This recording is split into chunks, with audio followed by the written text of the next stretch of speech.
Bueno, Roberto Álvarez es un contertulio hace muchos años, de Uno más Uno, lo fue desde que vivía en Washington y venía al país en muchas oportunidades como estudioso bueno, tiene doctorado en relaciones internacionales, en política internacional. Y además de eso, pues vino también como embajador ante la OEA, vino como coordinador general de participación ciudadana, ha venido como simple consultor. Ahora mismo él es asesor de política internacional del precandidato presidencial Luis Abinader y sigue siendo un hombre que le da minucioso seguimiento a los acontecimientos internacionales. Por eso lo invitamos. El primer tema es China, el viaje a China del presidente, los resultados, las nuevas expectativas que se han creado en el país de que vamos a tener grandes saltos con esas relaciones con China ahora en este momento, que va a ayudar al presidente a reelegirse, todo eso. Porque hay gente que piensa que ya el presidente aseguró su reelección por ese viaje a China, ¿no? Hay quienes dicen eso. Parece increíble, pero sí. Mira, buen día, Rafael, Juan, gracias por la invitación. Déjame hacer una muy breve corrección nada más en términos de honestidad. Yo terminé todo para el doctorado excepto la tesis. Me falta todavía la tesis, no vaya después a decir que... Pero la maestría sí la tiene. La maestría y todos los estudios y todos los estudios para el doctorado también. Estamos en la misma condición. Estamos, por lo menos yo también. Mira, el viaje del presidente Medina a China, vamos a verlo desde dos aspectos. Primero, de las formas y después del contenido. Ajá. En cuanto a las formas, pues ha sido obviamente extremadamente exitoso. Histórico. Pero eso, lo de histórico es algo manido en el sentido de que llegó Sánchez Serén unos días antes y el gran viaje histórico de Sánchez Serén. Ese es el presidente de El Salvador. Del Salvador. Lo mismo el presidente de Varela cuando fue hace unos meses atrás el gran viaje. Son viajes históricos sin lugar a dudas que debieron haber ocurrido hace 30, 40 años. Muchos años atrás. Pero bien, eso en cuanto, como te digo, a la forma. Recibido con distinción, como los chinos saben hacer sus presentaciones, sus shows de una manera, recordemos los Juegos Olímpicos en Beijing, ¿no? Hace unos años. En cuanto al contenido, bueno, tenemos una primicia de que hay 18 memorándums de entendimientos. Ahora, sobre el contenido hay que esperar a ver realmente qué dicen esos memorándums de entendimiento. Tenemos los titulares, sí, ¿no?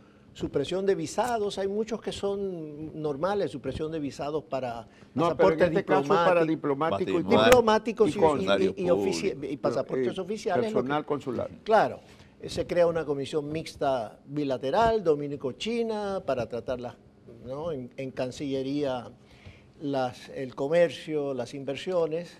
Eso es lógico, la comisión mixta. Para el turismo se van a facilitar, porque los chinos tienen ciertas condiciones para promover el turismo de los países dentro de su territorio y van a promover el turismo hacia nuestros países, pero en ese sentido unas declaraciones de Frank Rainieri eran muy mesuradas en el sentido de que se fue a plantar una semilla. Exacto. Para de aquí a un número de años, 10 años, 15 años, señaló, eso se hizo con el turismo ruso en su momento. Yo no soy tan optimista en cuanto al turismo y no quiero quedarme en eso porque ya Cuba, por ejemplo, tiene vuelos directos y hace años que y muchos años de relaciones con China. Que no va un gran turismo chino buscando playas. Los chinos buscan otro tipo de turismo, sí, que es compras, cultura, museos. Esos son los enfoques primarios. Y cuando quieren playa la tienen más cercana. Más cerca ya también. También. Entonces, los acuerdos que aparentemente son de los más importantes son obviamente la inclusión de República Dominicana en la iniciativa de la Franja y la Ruta de la Seda, porque eso permite el acceso a préstamos de infraestructura y conectividad.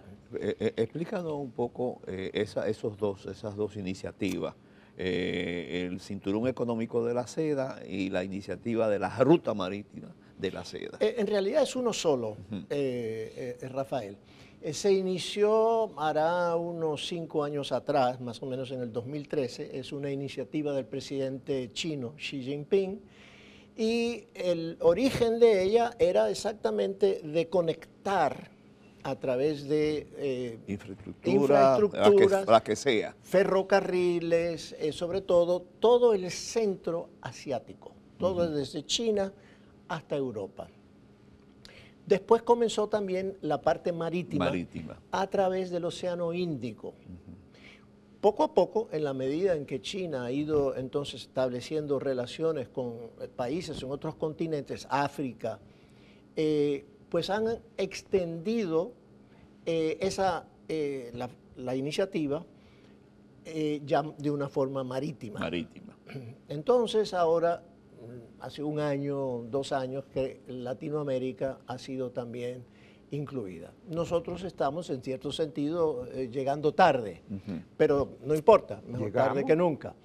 Entonces, en nuestro caso, eso va a ser una conexión sobre todo para infraestructuras nacionales, pero para ellos les importa lo marítimo. Lo marítimo. Que es la conexión para el comercio, esencial para el comercio y también para acercar a los países. Eso es. Ese es lo de la iniciativa, pero hay varias otras, ¿no? Sí, sí. Hay también becas, ¿no? Entre capacitación de recursos humanos. Perdón. Hay 18. Son 18 en total. Y por eso el Partido Revolucionario Moderno pidió que a la mayor brevedad posible se hicieran público en su totalidad el contenido de esos acuerdos, porque aquí tenemos unas experiencias pasadas muy lamentables. Sunland, Tucanos, Odebrecht, y no queremos que vaya a ocurrir algún tipo de situación en la oscuridad en ese sentido. Hay un acuerdo que me gustaría que estableciera, porque parece que fue un acuerdo, no está dentro de los 18, sino que fue antes, de acuerdo de consulta política para trabajo conjunto en los foros. Sí, ese es un acuerdo que el presidente lo anunció, que suena raro. Raro, ¿verdad? Muy, muy raro, porque las consultas políticas en materia internacional es parte normal, tradicional de las relaciones internacionales. Si un país está en el Consejo de Seguridad, con más razón. Los estados se consultan continuamente. Entonces llama la atención de cuál es el objetivo de este acuerdo. Hay que esperar a ver también el contenido. Y yo me pregunto, en ese sentido, si no habrán sido los chinos, ¿no?, quienes han propuesto ese acuerdo. Porque aquí hay que mirar desde ese punto de vista. No son solo acuerdos que fueron iniciados o de interés de República Dominicana. Aquí hay toda una serie de acuerdos que son primordialmente de interés chino. Hay uno que les interesa a los chinos, que no se incluyó, y que es un acuerdo de libre comercio. El embajador chino en República Dominicana, Shang Run, lo mencionó, como que ya están dadas las condiciones, ¿no? Yo creo que en parte eso es lo que ha llevado al presidente Medina a decir, un momento. Tuvo que decir. Eso es como la gente que proponía hace 8 o 10 años un acuerdo de libre comercio con Taiwán.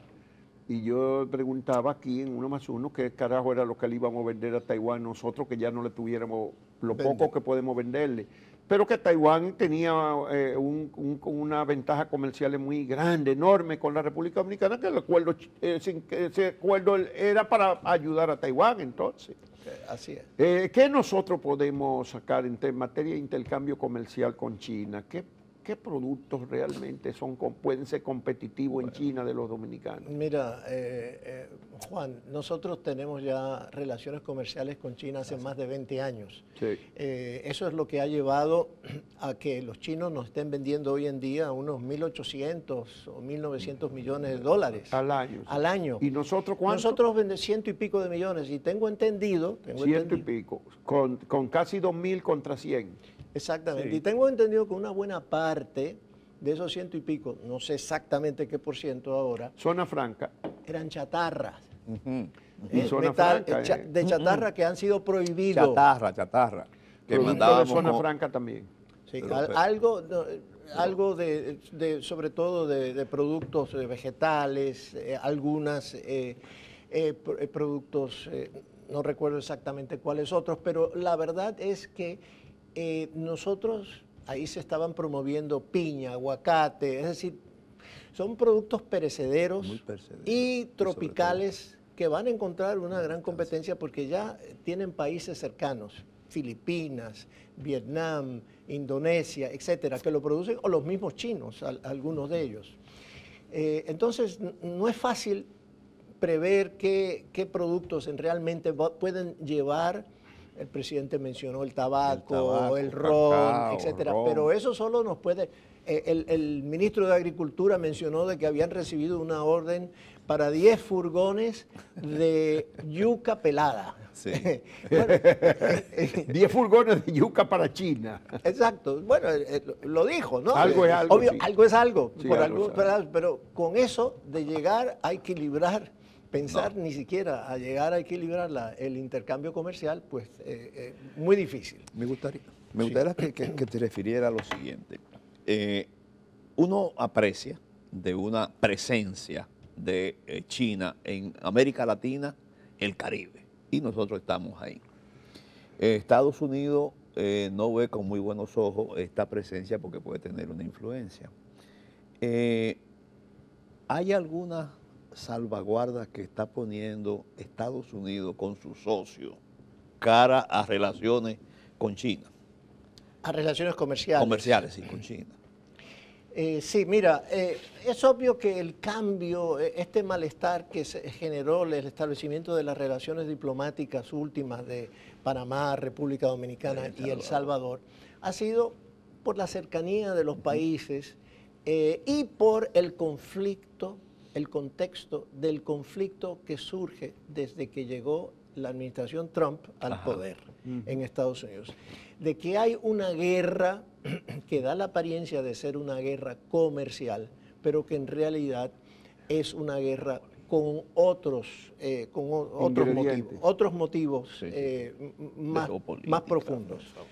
Entonces, en ese contexto... Que eso más profundo es el predominio mundial. Como es una lucha geopolítica. Geopolítica. Es la lucha. ¿Quién predominará en los próximos 20 Es la a 30 lucha años? geopolítica que tiene varios motivos que te cuento en un segundo para poder terminar la respuesta a Rafael.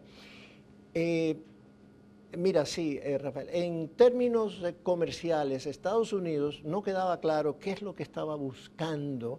Parecía simplemente que estaba con la intención de alterar el orden internacional sin un objetivo claro. Pero bueno, acaba de firmar hace un mes, 2 meses atrás, el acuerdo de libre comercio con los países de América del Norte, que algunas personas creen que no hay grandes cambios, pero sí hay algunos cambios significativos. Y uno de ellos es que establecieron una cláusula en la cual antes de poder establecer los 3 países, cualquiera de ellos, establecer relaciones de tratados de libre comercio con un tercer país, requieren la autorización previa de los otros de dos. los otros 2 socios. Y ese tercer país puede tener un nombre. Está clarísimo China. que es China, porque la designación de qué país no tiene una economía de mercado la hacen los países mismos. Entonces, Estados Unidos tiene ya designado, la Unión Europea también, de que China no es un país con economía de mercado. Por lo tanto, a nosotros eso, eventualmente, aunque esa cláusula no está en el Tratado de Libre Comercio ahora Sí, de el nosotros, de actual, Caja, pero de todas maneras, uno de los objetivos actuales del gobierno de Trump, ya declarado en su estrategia de seguridad nacional, es de revisar todos los tratados de libre comercio, incluyendo los del hemisferio occidental. Así que eso va a tu pregunta. En cuanto a lo que subyace, Juan, es una guerra en la cual Estados Unidos, ahora el gobierno de Trump, ha dicho China está tratando de proyectar su poder económico y militar, ya, es decir, por las inversiones que está haciendo en sus fuerzas militares, de forma tal que le crea una rivalidad estratégica a Estados Unidos. Y eso es ahora mismo lo que está predominando en la cuestión de la guerra comercial. Y yo creo que detrás de estas medidas arancelarias que ha tomado el gobierno de Trump, lo que están buscando es frenar, obviamente no lo van a parar, pero disminuir el desarrollo, el nivel del desarrollo chino. Bueno, China había avanzado mucho en las últimas 2 décadas en América del Sur, en su vínculo, y Estados Unidos no tiene ya esa beligerancia que tenía en términos comerciales con el Sudamérica. Y aparentemente la preocupación viene porque también está invadiendo el centro de América y ahora el Caribe a través de Cuba y ahora nosotros. No sé, algún otro país de la región. Pero esa es la razón, es decir, es como, bueno, ya perdimos mucho terreno en América del Sur, porque no es novedad que establezcamos relaciones con China, cuando nada más quedábamos 20 países. Claro. Y cuando ellos hace 40 años reconocieron a China, no es la novedad de que ustedes no pueden establecer relaciones diplomáticas, pero si todo el mundo la tiene, ¿por qué nosotros no? Algo tiene que haber de fondo, que, como tú dices, esa es la razón. Mira, yo creo que sí, porque en realidad el motivo por el para China, perdón, el motivo por el cual buscan establecer las relaciones con estos últimos 3 países de la región es porque ya están de nuevo en un intento de aislar a Taiwán. Ese es el objetivo principal, con la intención eventualmente de incorporar a Taiwán finalmente como parte integral a su territorio. Ese es su objetivo principal.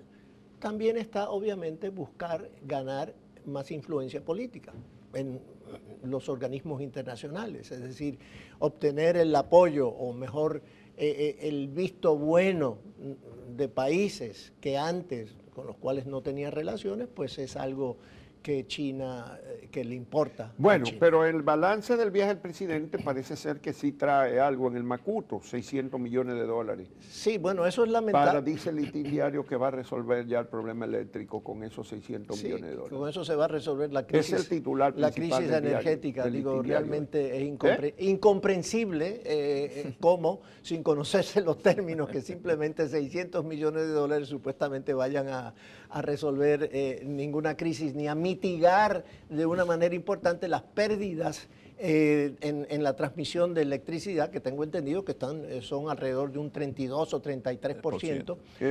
La CDE dijo ahora que eran 28. No, que van a quedar en 28 después de la inversión. Ah, es después de la inversión que va a quedar en 28. Es que eso no está claro. Yo creo bueno, los generadores dicen que sigue andando entre 30 y 32% la pérdida. Eso es lo que yo creo que Bichara usa la cifra de 28. Sí. Bueno, Bichara habla de 28, sea con esta inversión o no, pero él quiere tener 28. De todas maneras... La meta de Danilo cuando empezó su gobierno en el 12 era bajarlo al 25 en ese periodo.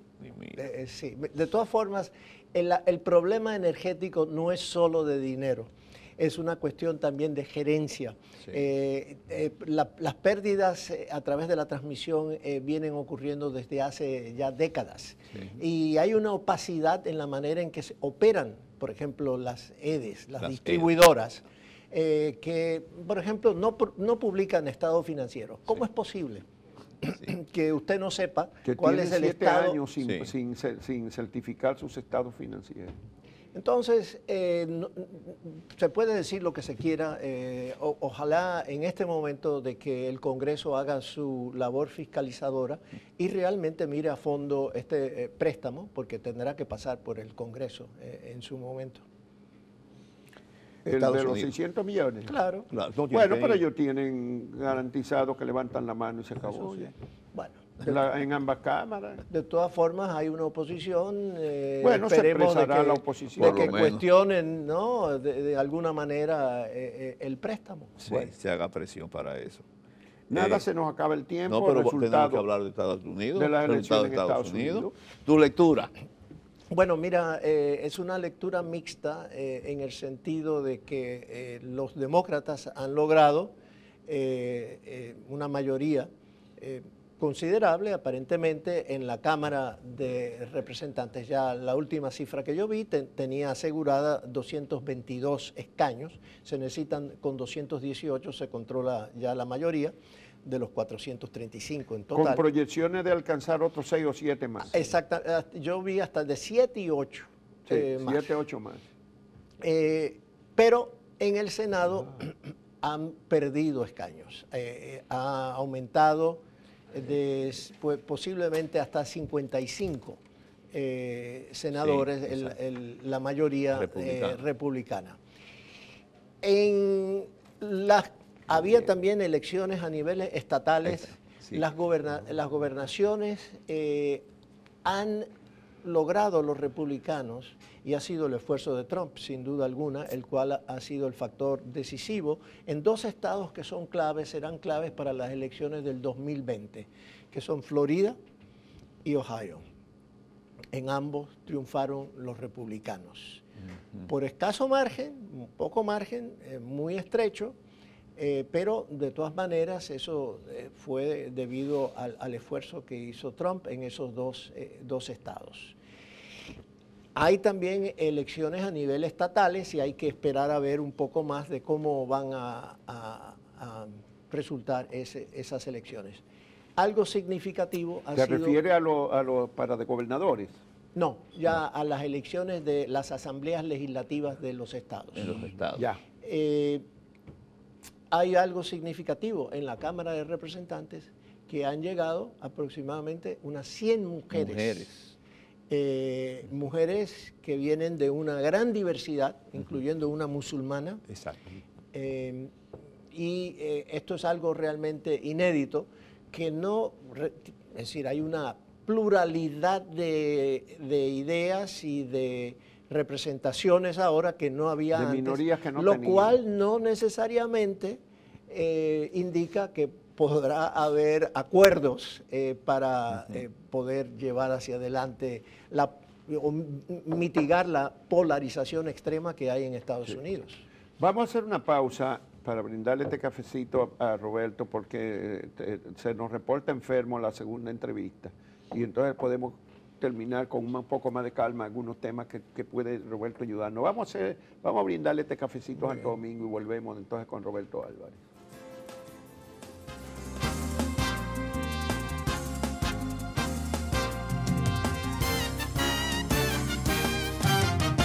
Bueno, Rafael. Sí, vamos a continuar. Vamos a continuar Estábamos hablando con Estados Unidos. del 1 de diciembre. Sí, pero yo quería volver a Estados Unidos. Hay más mujeres, diversidad étnica. ¿Cómo valoras que frente a un discurso de Trump no favorable a esas minorías, aunque las mujeres no son minorías, resulta que hubo una votación a favor de? ¿A favor de? De que fueran representantes. Bueno, obviamente el Partido Demócrata Sí. hizo un esfuerzo, y sobre todo el presidente del Partido Demócrata de origen dominicano, Tom Pérez, Sí. hizo un esfuerzo muy grande en reclutar particularmente mujeres que no habían estado necesariamente en política, involucradas en política anteriormente. Todo indica de que hizo una buena labor en ese sentido. Entonces, ¿qué sucede? Que Trump, con su discurso agresivo, con su retórica, Ajá. ha alienado, ha rechazado, ha creado un rechazo en sobre todo los sectores de las mujeres en los suburbios de Estados Unidos. Tanto así que a él ganó el voto de las mujeres blancas, un 52% en la elección presidencial, pero ahora van en contra. Ajá. ¿Por qué? Porque el tema más importante para las mujeres y para esos sectores es el problema de la salud, el acceso al seguro social, perdón, a la sanidad, y eso es exactamente el tema que Trump trató de evitar, es decir, de eliminar el programa de sanidad de Obama y sobre todo que no te pueden eliminar el seguro médico si tú tienes una condición preexistente, te tienen que dar obligatoriamente el seguro. Entonces ha sido eso el tema principal que ha llevado a ese gran número de mujeres a votar. Bueno, estábamos hablando del 1 de diciembre, Roberto, y lo que estábamos diciendo era que ese día había un encuentro de Donald Trump tú habías señalado eso, con el presidente de China. Yo te dije que también ese día era la juramentación del presidente de México, del nuevo presidente Andrés López Obrador. ¿Qué se puede esperar de esa reunión de esos dos supermagnates? ¿Un incremento de la guerra comercial o va a haber una tregua? Mira, es impredecible porque realmente Trump es impredecible en la manera en que lleva a cabo sus relaciones internacionales.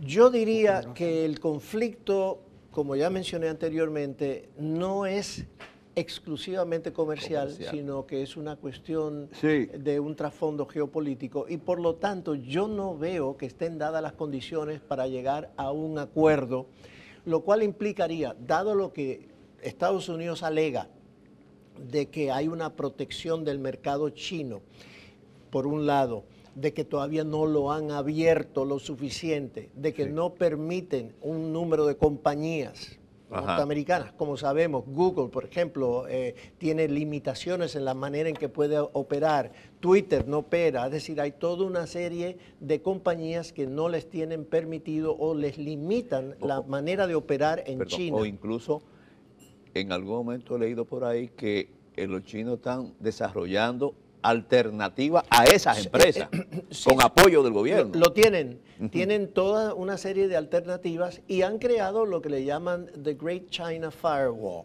que es un muro tecnológico para vigilar el Internet y vigilar todo el tráfico que ocurre por medios electrónicos. Entonces, por un lado está, como digo, la cuestión de las inversiones extranjeras en China.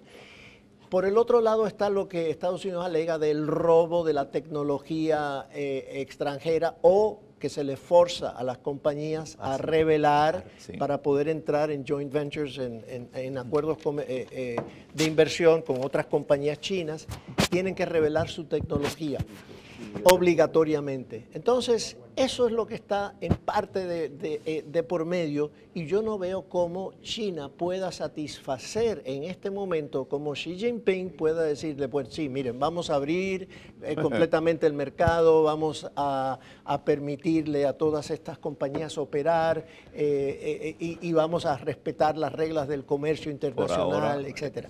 No lo veo en este momento. Así que yo no creo que vaya a haber algún acuerdo. No va a haber. Yo no lo veo. Y la ascensión de López Ahora, no Obrador, me sorprendería tampoco que lo hubiera. Es decir, y la ascensión de López Obrador ahí en el vecindario, bueno, ya va a heredar una crisis, que es la crisis de las caravanas. Que ya llegaron porque esa caravana no llega en un mes a la frontera de Estados Unidos, todavía no va a llegar en un mes. Está en la Ciudad de México, lo que quiere decir que le faltan 1.800 kilómetros todavía para llegar a la frontera.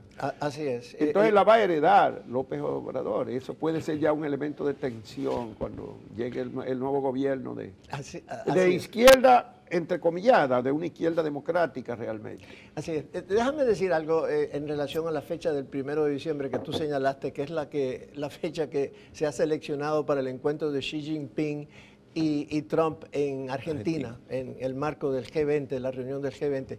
Me llama la atención que es el mismo día de la toma de posesión de López Obrador. Sí. Yo me pregunto. A mí también me llama la atención. Yo me pregunto, ¿Sería una coincidencia? si no ha sido seleccionado a propósito, ¿no? Para desviar la atención. Claro, que- por lo menos me pregunto, yo me son pregunto. dos puntos focales muy importantes. Entonces, que van a coincidir. a nivel internacional sabemos por dónde va a ir la preponderancia de la atención. Sí. Pero bueno, de todas formas, a tu pregunta, Juan, mira, lo de la caravana es un tema difícil tanto para Estados Unidos como para México. Claro. De hecho, estoy escuchando ya que un buen número de las personas, que originalmente eran 4,000, Sí. Se hablaba hasta de 7,000. y que habían llegado, habían subido considerablemente, de los cuales hay más de 1,000 o 2,000 niños Sí. menores. Que no van a llegar. Están comenzando aparentemente a quedarse Claro. en territorio mexicano, Ese México el que va a resubir el un buen problema. número de ellos, ya que han encontrado, por lo menos han dicho, muchos de ellos ya han salido de ese desasosiego en el cual vivían en Honduras o en El Salvador y han encontrado cierta acogida en estos lugares. No sabemos todavía los números, no sabemos cómo van a ser recibidos en Estados Unidos. Ustedes han escuchado de esta manera realmente absurda del presidente Trump reaccionar y decir a su Guardia Nacional que si le tiraban pedradas que respondieran con tiros de fusil. Eso es algo realmente insólito. Sobre y todo en la boca de un presidente, ¿verdad?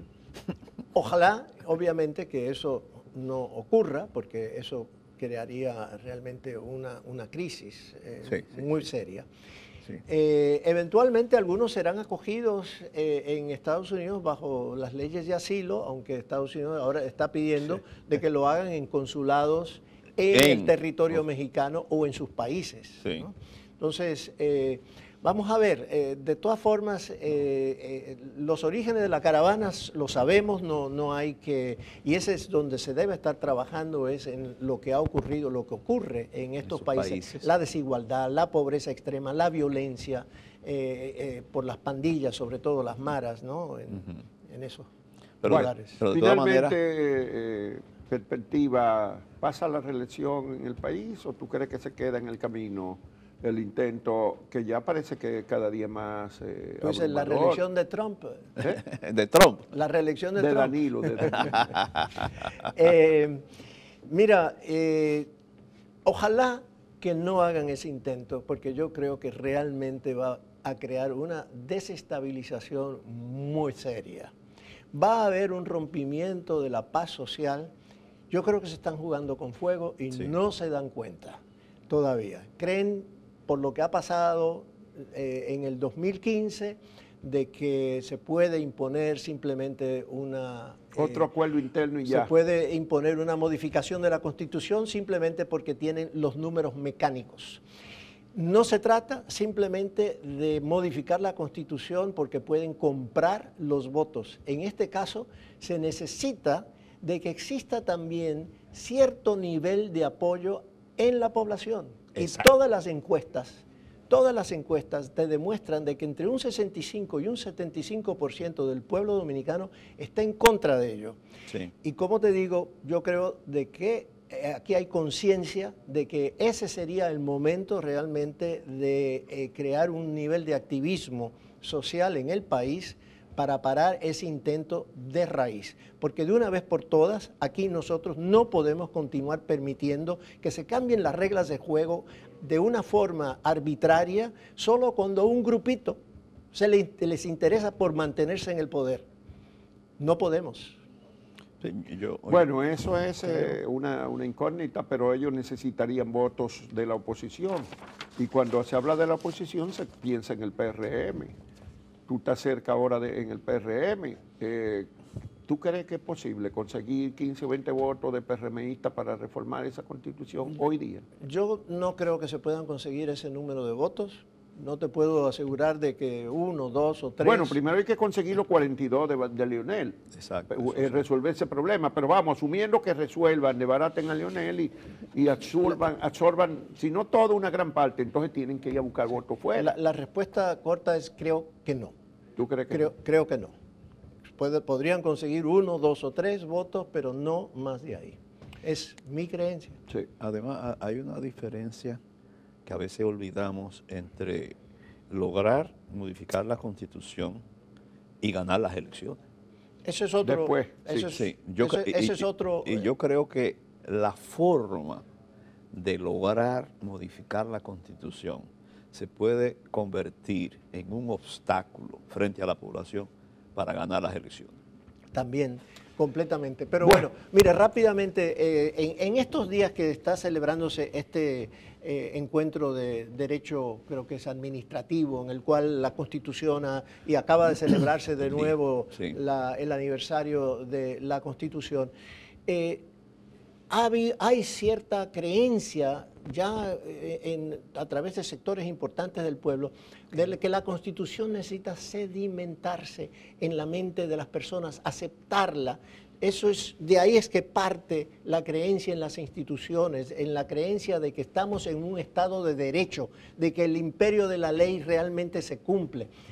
Eso es fundamental y eso es uno de los motivos por los cuales no puede estar modificándose la Constitución cuando medalaganariamente, cuando un grupito quiere.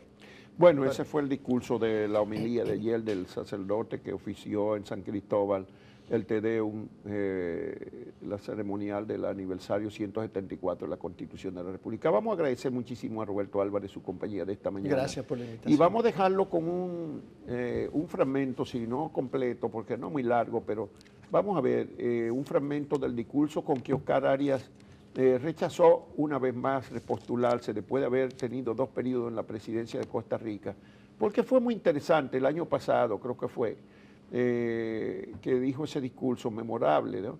Donde apela a ideas interesantes. Eso viene a colación porque en la perspectiva nosotros dijimos que había muchos referentes de que la gente dice que no se puede rechazar porque el presidente pierde el poder, que el poder no se le regala, que no sé cuántas cosas, que si dice que no va, se le va a la gente. Bueno, todas esas cosas.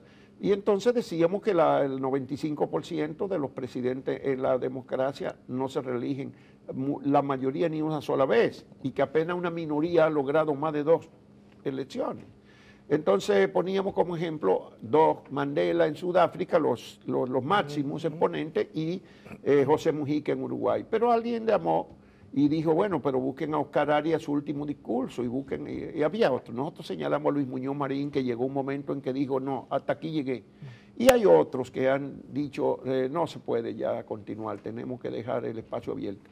Vamos a dejarlo estos minutos que nos quedan con ese discurso de Oscar Arias, Premio Nobel de la Paz y expresidente de Costa Rica. Y muchas gracias a todas y todos ustedes por la compañía de esta mañana aquí, este miércoles. Nos vemos mañana a partir de las 6 en 1+1, principio y fin de la comunicación.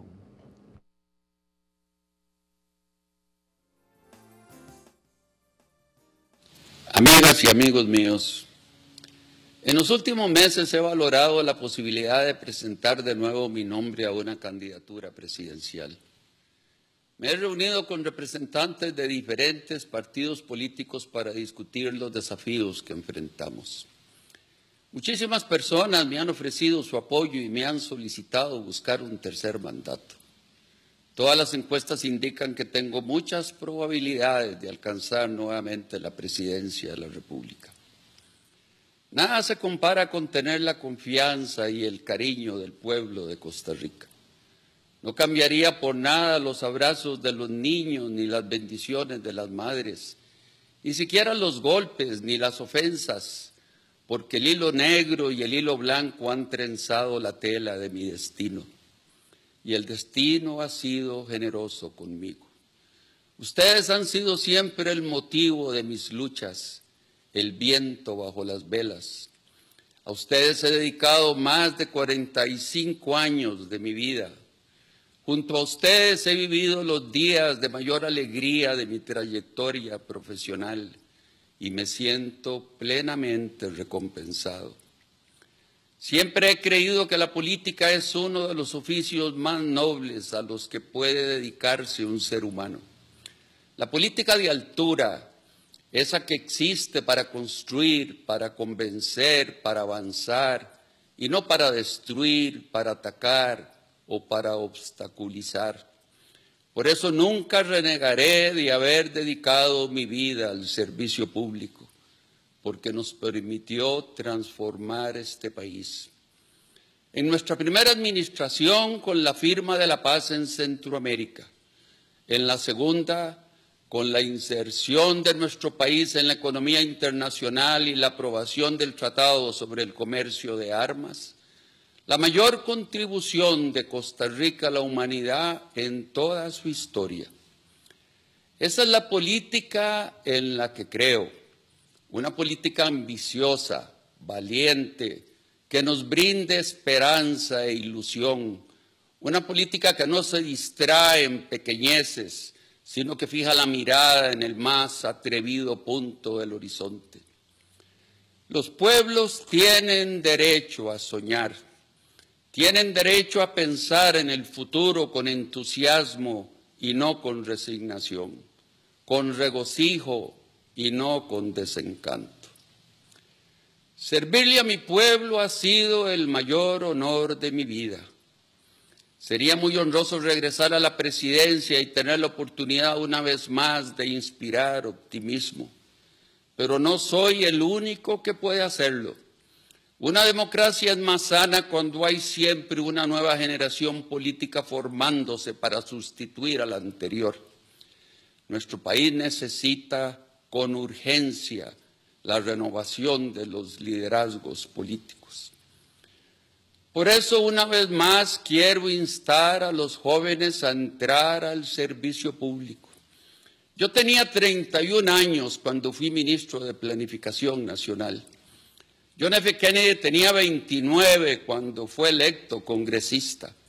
Mahatma Gandhi tenía 24 cuando inició sus luchas. Jóvenes de Costa Rica, ocupen su lugar en la historia. Nadie debería avergonzarse de aspirar a ocupar posiciones políticas. Por el contrario, debería ser el orgullo de las mentes más brillantes, de las personas más honestas y de los espíritus más compasivos de nuestro país. No me presentaré por tercera vez a la presidencia de la República porque creo que es mi deber, como líder, propiciar nuevos liderazgos. Le he servido a este país con lo mejor de mis capacidades desde la silla presidencial y hoy debo servirle apartándome de esa silla, dando oportunidad a quienes gobernarán la Costa Rica del mañana. Nadie es imprescindible en una democracia. Lo imprescindible es que haya muchas personas dispuestas a trabajar por este país que tanto amamos. Nuevamente les agradezco por su afecto y su confianza y les recuerdo que los llevo en la fibra más profunda de mi corazón.